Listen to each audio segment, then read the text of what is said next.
Mateus 7. O foco que eu quero dar é no versículo 6, né? Não deis aos cães o que é santo, nem lanceis entre os porcos as vossas pérolas, para que não as pisem com os pés e voltando-se os dilacerem. Então, eu falei ontem, né, que a gente tem que ter uma análise do contexto, né, para poder entender o que a passagem se refere. Se a gente for um pouquinho antes, então volta ali para o 1, eu vou ler para ficar gravado aqui, tá? Não julgueis para que não sejais julgado. Pois com o critério com que julgardes, sereis julgados, e com a medida com que tiveres medido, vos medirão também. Porque vês tu o argueiro no olho do teu irmão, porém não reparas na trave que está no teu próprio? Ou como dirás a teu irmão, deixa-me tirar o argueiro do teu olho, quando tens a trave no teu? Hipócrita, tira primeiro a trave no teu olho, e então verás claramente para tirar o argueiro do olho do teu irmão. Não deis o que é santo aos cães, nem lanceis ante os porcos as vossas pérolas, para que não as pisem com os pés, e voltando-se vos dilacerem. Pedi e dá-se-vos-á, buscai e achareis, batei e abre-se-vos-á, pois todo o que pede recebe, o que busca encontra, o que quem bate abre-se-lhe-á. E qual dentre vós é um homem que, se porventura o filho não pedir pão, lhe dará pedra, ou lhe pedir um peixe, lhe dará uma cobra? Ora, se vós que sois mais sabeis dar boas dádivas aos vossos filhos, quanto mais vosso Pai que está nos céus dará boas coisas aos que lhe pedirem. Tudo quanto, pois, quereis que os homens vos façam, assim fazei-o, assim fazei-o vós também a eles, porque esta é a lei dos profetas. Então, se a gente começar a olhar o contexto, né, e eu falei que você olha o contexto imediatamente anterior e posterior, e você olha o contexto do trecho como um todo. Aqui ele começa com uma fala de Jesus em Mateus 5 e vai até o final de Mateus 7. É só Jesus falando direto, não tem narrativa, né? Então se dirigiu, e então aconteceu, fulano veio, não tem mudança de narrativa, é um discurso único. E ele está fazendo esse discurso único com o objetivo de passar um conceito. O conceito, conforme eu já venho pregando há alguns dias, é de natureza e propósito. Estou gravando hoje. É de natureza e propósito. Então, o objetivo maior desse trecho, não deu que santo aos cães, é desenvolver a ideia imediatamente anterior, que é de tirar a trave do olho do irmão.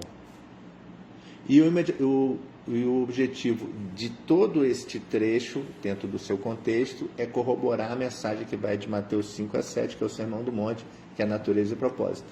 E o objetivo geral de Mateus, do Evangelho de Mateus, é falar de Cristo como Messias, ou seja, natureza.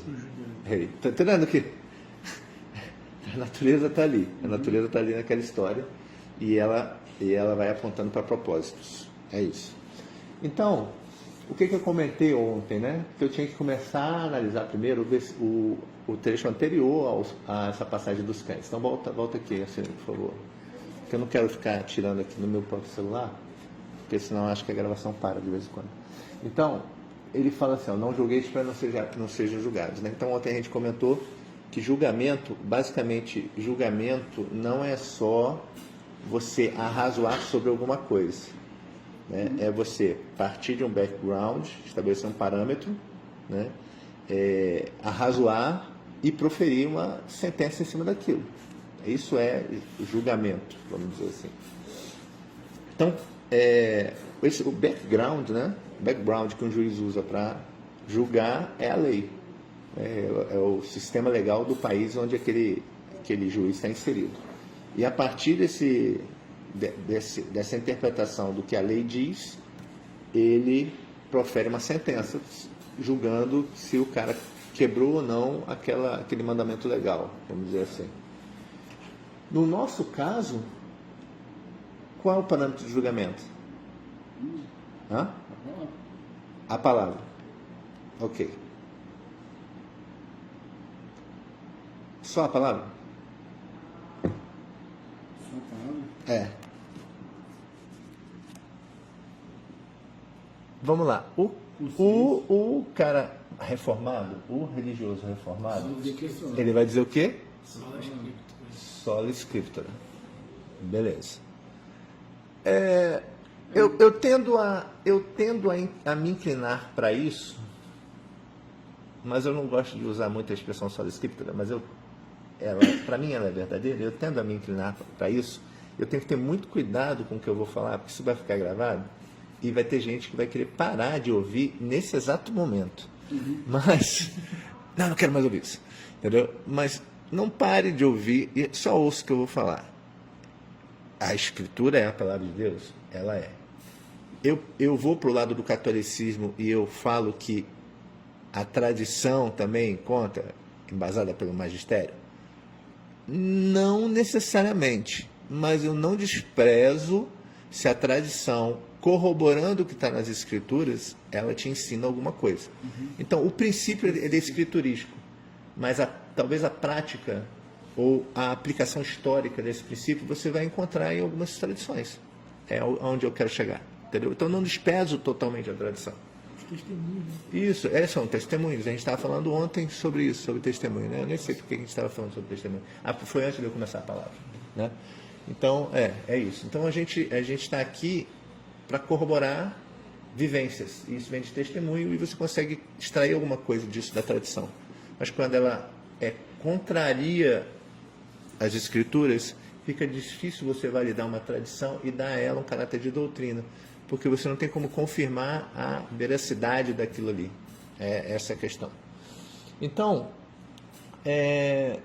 você julga só com a palavra, digamos assim, é o final, finalmente, é o cerne do negócio. Mas, de repente, você consegue ter uma aplicação prática daquele princípio na história da igreja, por exemplo. Olha, tá vendo? Esse princípio aqui de amar ao próximo aconteceu nessa situação aqui com John Wesley, um exemplo. E aí você tem uma aplicação prática e você consegue aplicar melhor um princípio. Eu dei um exemplo bem bobo aqui, mas é porque não me veio outra cabeça. Mas só essas duas coisas? O que te ajuda? O que é julgar? Não, desculpa. Julgar eu já falei o que é. O que é arrazoar, que é a parte do meio do julgamento, né? Então você tem um background. O que é arrazoar sobre alguma coisa? Considerar, pensar, refletir. Pensar sobre, beleza. O que te ajuda nesse processo de pensar sobre algo?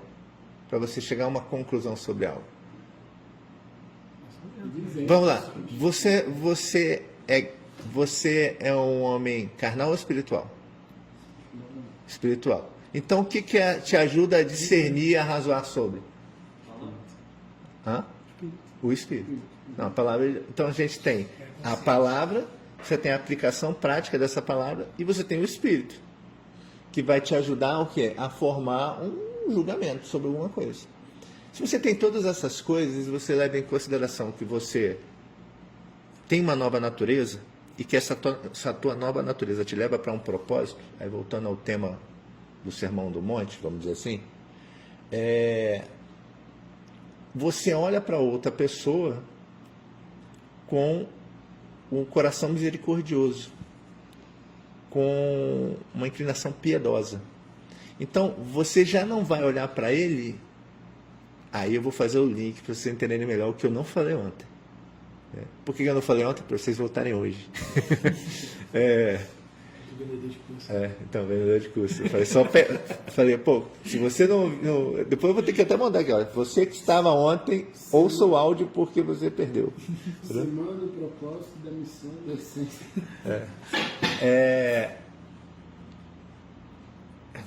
Tá, eu me perdi, fui fazer brincadeira, né?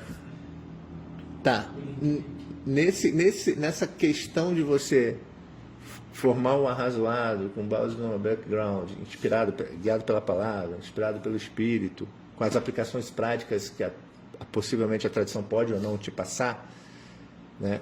Você tem consciência da tua natureza, quem você é, eu sou filho de Deus. E de propósito, eu estou aqui para anunciar aos outros que eles também podem ser feitos filhos de Deus, ou que eles têm a potencialidade latente de filho de Deus. Está pulsando dentro dele. Ele decide se vai externar isso ou não num relacionamento com Cristo. E aí, nessa de você pensar isso e tomar posse disso, você não chega na outra pessoa como um fariseu, como um público, como um escriba, que era tipo assim, olha, está escrito isso, você fez isso, vou te apedrejar. É basicamente isso. Né? Por quê? Porque Cristo, quando ele estava conversando com Nicodemos, ele está falando assim, eu não vim para condenar o mundo. Eu não vim como um religioso fariseu. Eu não vim para analisar a lei, arrazoar sobre ela e estabelecer uma sentença. Eu vim para resgatar o mundo. Isso está lá em João 4. Né? Então, o julgamento aqui não é para proferir uma sentença de condenação. Isso vai ser feito quando? Se é que... Ele precisa ser feito? Precisa para aquele que não se conforma à palavra e não toma posse dessa natureza. Há condenação? Nós não somos universalistas, beleza? Jesus deixa bem claro que há uma condenação. Mas quando é que essa condenação ela é proferida? No juízo do grande trono branco. Aí é a escatologia, né? Na prática. Na prática. Mas se você está perdido nos seus pecados e delitos, o próprio Evangelho diz que você já está condenado. Então, assim, ou você toma posse da tua natureza, porque eu sou filho de Deus e você está salvo, ou você não toma posse e você tomou posse de outra coisa. Do quê? Do juízo, que vai ser proferido no juízo do grande trono branco, no julgamento do grande trono branco. Mas você já se apropriou dele agora, tu já está condenado agora. Ou seja, a sentença já está dada. Olha, a sentença é essa daqui. Aí seria como fosse o seguinte, Ele já está preso aqui, só que ainda não saiu a publicação tipo da isso. prisão dele, da detenção. É isso, ele está preso, ele tá preso, mas não publicou ainda. É tipo isso. Mas, detalhe, porque ele escolheu estar preso. É isso que é a questão, entendeu? Aí o calvinista aqui vai virar cambalhota. Ele não escolheu, entendeu? Irmãos, a gente não vou voltar aqui nesse tema agora. Procure, se você está ouvindo esse áudio num canal do YouTube, procure no canal Fé versus Obras, você vai entender o que eu estou falando. Né? Se você está ouvindo isso aqui no WhatsApp, né, peça para o cara que te mandou esse áudio, fala assim, me manda o áudio de Fé versus Obra. E se a pessoa que te mandou também não tem, faça a mesma coisa e assim sucessivamente até chegar à origem. Beleza? E vai chegar em você um áudio Fé versus Obra. Beleza? Eu não vou entrar nesse mérito agora, senão eu não consigo falar o que eu quero. Então, ele fala assim, eu não vim como um fariseu. Eu vim como filho, primogênito, anunciando aos outros que eles são meus irmãos. Né? Que eles têm pai.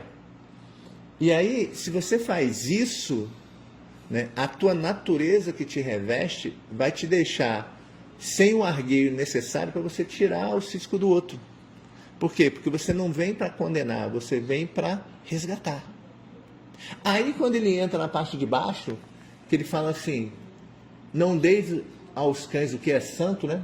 Mas se eu só voltar um pouquinho, que ele fala assim, tira primeiro a trave do teu olho, né? Como é que você tira a trave do teu olho? Se apropriando da natureza, se apropriando do caráter. Você não consegue tirar a trave sozinho. Ou seja, você não muda a tua natureza sozinho. Sou porco, mas eu vou fazer tanta força aqui que eu vou virar. O porco não cabe bem, eu vou explicar por quê. Apesar de ontem eu ter falado bastante de natureza de porco e de cão, mas eu quero contextualizar isso. E por isso eu não dei o spoiler ontem, para que você voltasse hoje. Mas talvez você entenda melhor se eu falar joio e trigo. Não, sou joio e eu quero virar trigo. Então vou fazer muita força aqui e eu vou virar trigo. Não é bem assim que a palavra diz que acontece. Ele diz que o Espírito age em você, você morre e nasce como trigo. É isso. Porque na prática, irmãos, joio não vira trigo. Joio morre e renasce como trigo. Entendeu? Conversão é novo nascimento. Então, eu não posso falar assim, não, o joio virou trigo. Não, o joio não virou trigo. O joio morreu e renasceu como trigo. É tipo um novo começo. Por isso, são novas todas as coisas, né? Por quê? Porque as coisas velhas ficaram para trás, inclusive a natureza antiga. Percebe? Então, está correto quando o cara... O calvinista... pegando o pé do calvinista. O calvinista ele vai falar o seguinte, não, joio é joio, trigo é trigo. Já foi determinado antes da criação do mundo. está errado isso, não. Quando ele está dizendo assim, joio não vira trigo. Está certo o calvinista falar que joio não vira trigo. Ele só esqueceu de falar que, no meio do processo, né, o joio morre e nasce um trigo. É isso. No mesmo indivíduo. Então, é a mesma pessoa, mas com natureza nova. Então, ou seja, é um argumento falacioso, vamos dizer assim. E você que está me ouvindo pela primeira vez aqui, já que o áudio está sendo gravado, ou você está ouvindo no YouTube, ou você está ouvindo num grupo de família. Eu também não sou arminiano, tá? Então, assim, estou deixando claro aqui. Caraca, então você é o quê? Não, você tem que ser uma coisa, ou você é arminiano, ou você é calvinista. Né? Então você não é nada, né? Irmão, eu sou cristão, eu sigo Cristo. Naquilo que eu enxergo na Bíblia, que o calvinismo corrobora o que está escrito, eu sou calvinista. Naquilo que eu acho que é o arminianismo que corrobora, eu sou arminiano. É isso, é simples assim. Né? Não, Deus só é calvinista, Deus só é arminiano. Deus é Deus, meu irmão, Deus não é calvinista, é arminiano. Então, continuando. Então, essa questão da natureza, eu falo assim, primeiro você muda a tua natureza e você consegue auxiliar o outro, irmão, a enxergar a natureza dele. É isso, esse é o teu propósito. Aí ele fala, não deu o que é santo quem? Aos cães, nem nascer as vossas pérolas aos porcos. Aí eu falei que, por quê? Não adianta você lançar a pérola para o porco, porque a natureza dele não compreende o valor daquela coisa. E aí ele não come aquilo. O animal é muito guiado pelo instinto, né? É o que ele come, é o que ele vive para descansar, comer, procriar. É isso, se preservar, é isso, são coisas básicas da natureza. O homem, ele só é homem porque ele é mais semelhança de Deus. E sendo mais semelhança de Deus, ele tem aspirações maiores. Ética, não existe ética no formigueiro, né? A formiga, ela é aquilo ali, ela tem a sua função definida e ela age conforme a sua natureza. Contrapor a sua natureza é a essência do que é ser ético. Não existe moral no reino animal. Estão entendendo? Então, não existe expressão do caráter de Cristo no reino animal. Existe evidência da natureza divina no reino animal, mas não expressão do caráter. É onde eu quero dizer, onde eu quero chegar.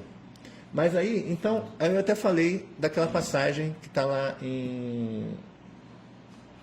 nas cartas de Pedro, não lembro se é a primeira Pedro 2 ou a segunda Pedro 2, que fala sobre o cão voltando ao vômito, ou a porca lavada, né? Eu posso até dar uma olhada aqui, na minha Bíblia, que eu consigo achar talvez mais rápido. Peraí, deixa eu dar uma pausa aqui rapidinho. Pronto, então 2 Pedro 2:22. 2:2:2:2. O que isso quer dizer? Tá. Então ele fala assim: confirma-se neles que é verdadeiro provérbio, o cão volta ao seu vômito, e ainda a porca lavada volta a revolver-se na lama. Confirma-se neles quem? Aí agora abre o contexto aí para mim, Acelino, por favor. Abre todo o capítulo 2 Pedro 2. Isso. Pedro tinha lido a Bíblia, né? Vai lá no 21.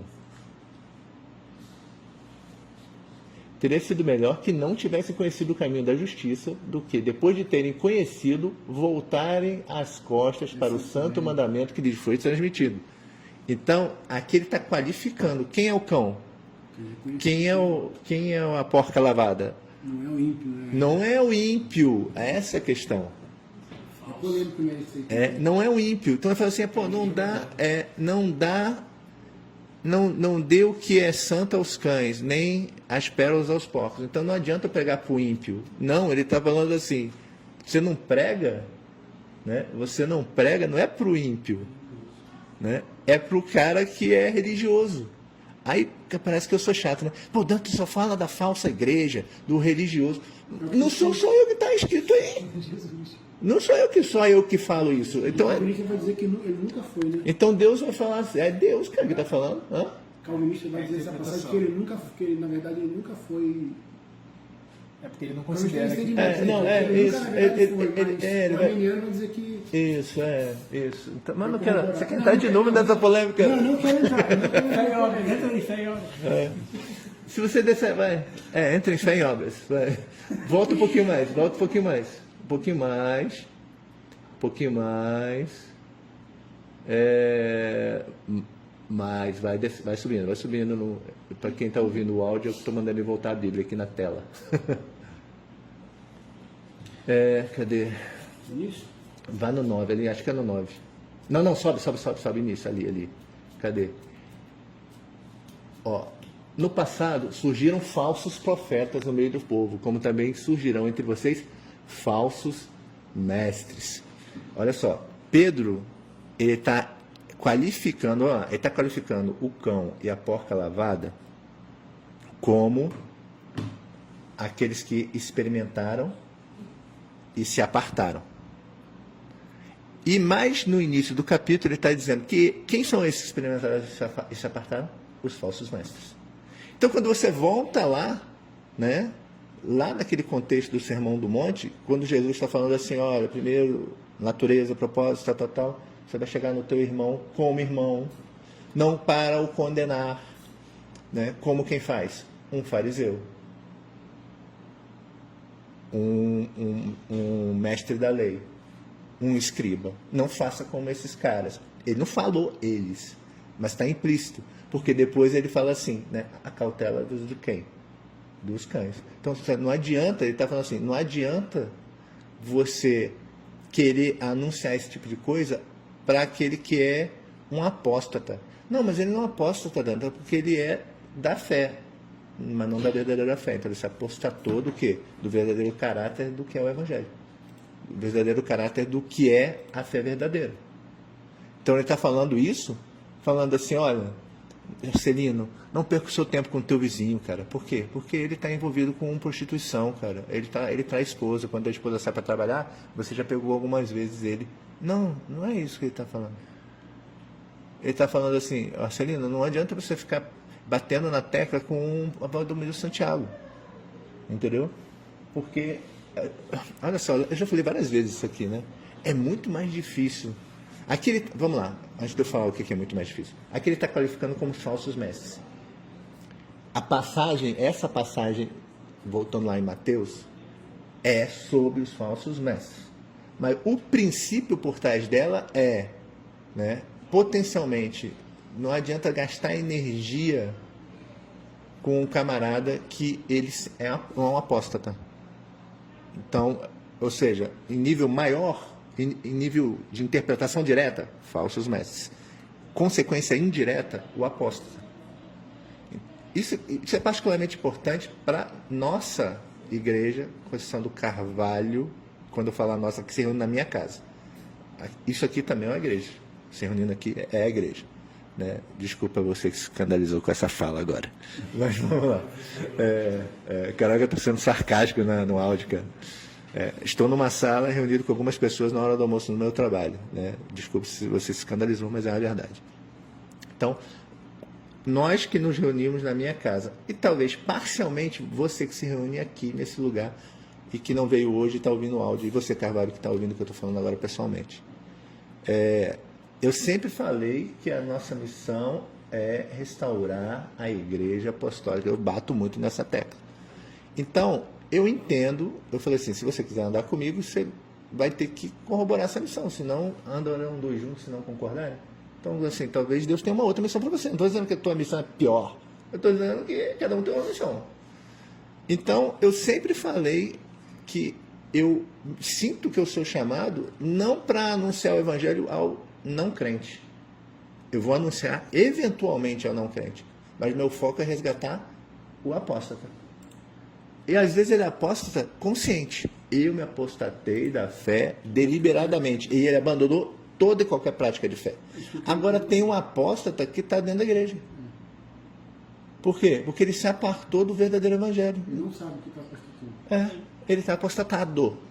Ele não é um apostatador. Esse é o mais difícil de tudo, porque o cara que abandonou de verdade, eu abandonei, não quero mais. Aí eu acho que ainda existe mais chance para esse do que o cara que está ali confuso, não sabe o que está apostando. Tu confunde uma nota de 2 com uma nota de 10? Não, que a correção diferente. Então, mas agora De 100. Não, uma de 2 falsa, ela é parecida com a de 2. Não, mas até ela perdeu a integridade dela. Sim. Uma partezinha, um detalhezinho que fez ela deixar de ser uma nota verdadeira. É muito mais difícil. Muito mais difícil de você identificar. Então, o que ele está falando aqui? Olha, como ele está falando para o fariseu, ele está falando assim, olha, esse cara ele está testemunhando, tem a ver com blasfêmia contra o Espírito Santo que a gente falou, né?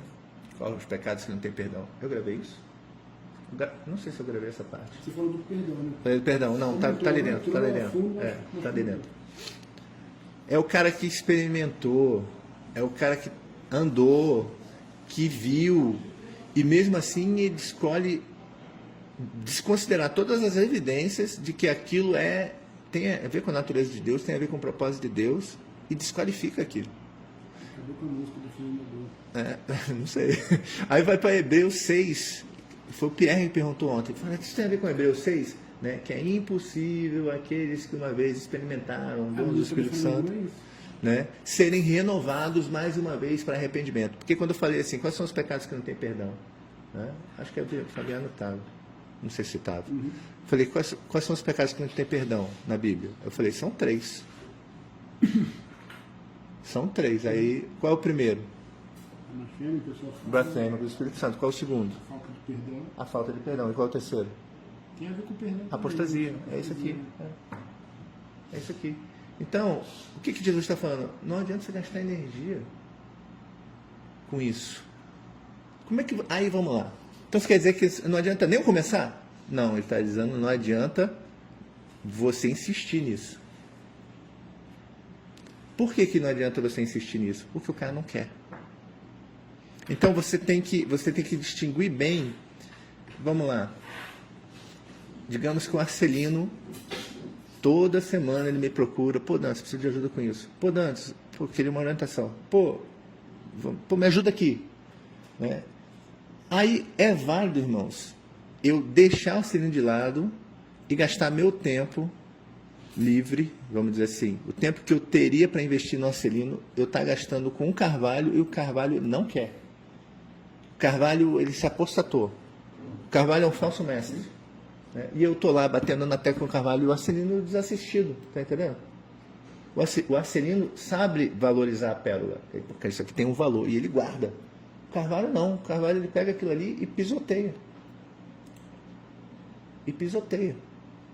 Agora vai em Filipenses 3, 2, para a gente já caminhar para o final. Filipenses 3, 22. Não, 2. 2, 22? Não, 3, 2. 3, 2. Quanto a mais, irmãos meus, no 1, né? Alegrai-vos no Senhor, a mim não me desgosta, e é segurança para vós outros que eu escreva as mesmas coisas. Acautelai-vos dos cães. Aí, ok. Quem são os cães? Acautelai-vos de quem? Maus obreiros. Acautelai-vos da falsa circuncisão. Por que eu estou finalizando com isso? Para corroborar o que estava lá em Pedro. Não, Dantas, você chutou essa interpretação que você fez. Não, eu vou em outra, entendeu? Quem são os cães? Os cães são aqueles do meio. Não são os de fora do meio. O que é o cão que volta ao vômito? O cão que volta ao vômito não é... O cão que volta ao vômito não é um cara que não experimentou, não viveu e não ouviu, e ele está indo para a prostituição todos os dias. Olha lá. Todo dia voltando para o vômito. Não. Ele não foi. Ele não se arrependeu de verdade. Né? É isso. Se é isso, então o que precisa para você conseguir... Aí vamos concluir, né? Para fechar. Se é isso, o que precisa para você tirar o cisco do olho do irmão? Ele entender que ele é filho. Que mudança de natureza. Deixar de ser. Isso. Porque senão, eu estou indo para o irmão, estou indo para tirar o cisco do olho do irmão, digamos assim, eu estou indo para tirar o cisco do olho do pitbull. Ele vai te morder, velho. Ou o porco vai vir de volta. É tipo isso, eu estou indo para tirar o cisco do olho de quem não tem a natureza, tá entendendo? Então, Dantas, Muda todo do dia, que essa né? passagem? Essa passagem não é sobre evangelismo.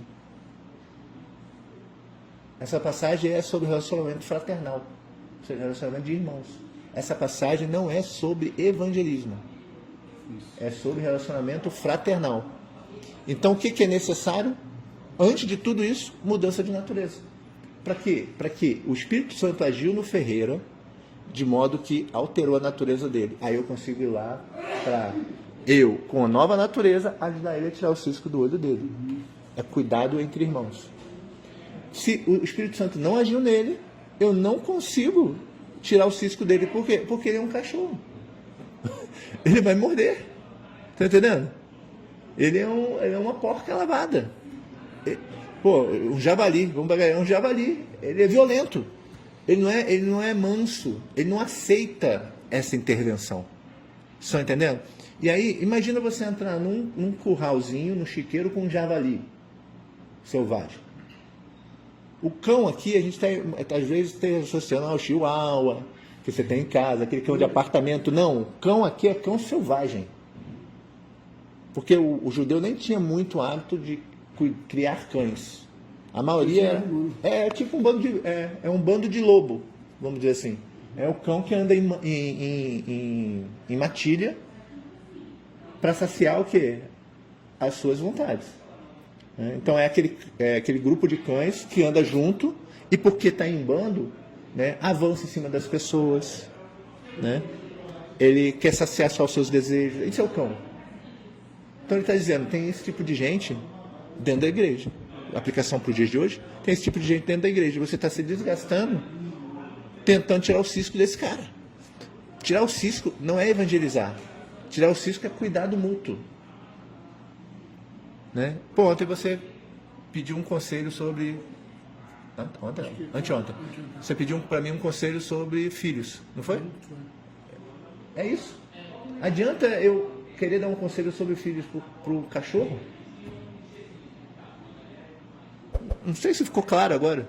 Então percebe que o que eu meio que pincelei ontem foi só a introdução. Se você não ouvir esse áudio aqui, você não entende o verdadeiro sentido do negócio. Tá bom? Então é isso, ó. 47. Peço a vocês que estejam orando para que essa palavra que alcance algumas pessoas que acho que precisam ouvir e repito, né? Eu não estou falando isso não só para vocês que estão aqui, mas para quem está ouvindo, né? E se quiser, né, passe adiante esse áudio aqui que eu acho que vai alcançar algumas pessoas. Venha conversar com a gente. Não fique irado com o coração setado, não. Porque essa palavra aí pode deixar muita gente assim, tipo... Setado? Setado porque... Tá me chamando de cão. Então porque eu venho na igreja aqui, sei lá, alguém pode se sentir ofendido, eu acho. Pessoal, vamos lá. Eu sou cão igual a você. Eu tirei atrás do... Não, aí que tá. Eu era cão. Não, você não é, entendeu? Porque a natureza mudou. Um dia eu era cão, entendeu? Eu já fui cão igual a você, entendeu? Acho que é muito difícil pra gente... O que não quer dizer que você não peca. Eu acho que a questão é de natureza, simplesmente de natureza. É isso. Não, entra naquilo que você falou da igreja, a questão de... Existe um salvo lá no Universal, existe um salvo... Mesmo no meio de contextos religiosos assim, que são confusos, porque para ali você olhar quem é o apóstolo, que está dentro da igreja, e quem é o crente carnal que está precisando de ajuda, é muito difícil. Isso você falou da nota, entendeu? Por isso que eu falei quais são os critérios para o julgamento. A palavra, talvez a aplicação prática em algum exemplo da tradição, da história da igreja, etc. E o Espírito Santo. Só o Espírito Santo, nesse exemplo que você deu, claramente, só o Espírito Santo vai te dar esse discernimento, cara. Entendeu? Mas, na prática, depois de algumas tentativas, bater cabeça, você já vai perceber. Entendeu? Caramba, falei 1, 2, 3, 4, acho que esse cara não nasceu de novo. Acho que essa pessoa não nasceu de novo. Né? Aí eu estou me desgastando aqui 5, 6, 7, 10 Né? Qual é a medida? Pessoal, Deus vai dar essa medida para você. Não tem regra, né? Não, eu quero a regra. Pessoal, a gente não é religioso, entendeu? A gente não é religioso. Né? Não é isso, tá bom?